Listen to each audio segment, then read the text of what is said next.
menaxherin e ekipit të Vllaznisë, Matilda Matia. Titulli i rrallës, por sa vështirë ishte për të pritur deri ditën e sotme. Ishte titulli 13 me emrin e Vllaznisë. Nuk ishte një titull i lehtë për të fituar, edhe pse duket kështu kur e thu i 13 i rrallazi. Në fakt ka pas shumë sfida edhe vazhdimisht ka shumë sfida.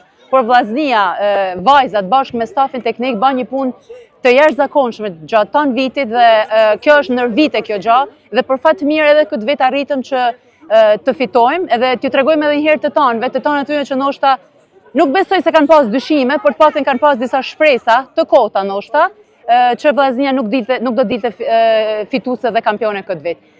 Sfidat janë të shumta të drejtën, por për fat keq këtë vit, ashtu sikurse edhe këto vitet e fundit, me keqardhje thënë që nuk ka kenë sfida që vinë nga konkurrenca e drejtë. Ka pas sfida që kanë ardhur nga shumë aktor dhe faktor të jashtëm që tu mos i dashur me i prish festen e ekipit ton, nuk ja vlen me i përmend hiç. Por ditë them që Vllaznia me punën e palodhshme që bën çdo ditë dhe çdo vit, fitoi titullin e 13 dhe besoj që do të jetë në vazhdim e çmimeve dhe titujve të tjerë.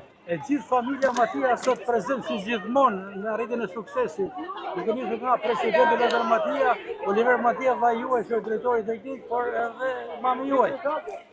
Patjetër, Vllaznia është familje. Vllaznia është, si ka thënë edhe profesor Niko, është fe, edhe Vllaznia është për tonë qytetin tonë, nuk është vetëm për familjen tonë. Patjetër ne jemi shumë të investuar në çdo aspekt tek ekipi i Vllaznisë, kështu që do ta mbështesim deri në fund.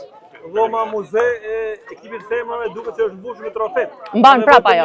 Mban prap edhe nëse s'ban prap do të bëjmë dhoma të madhe. Tashmë nisim përgatitjet për Ligën e Kampionëve.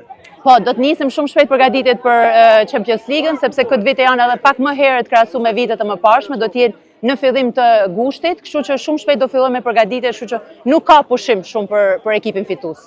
Faleminderit.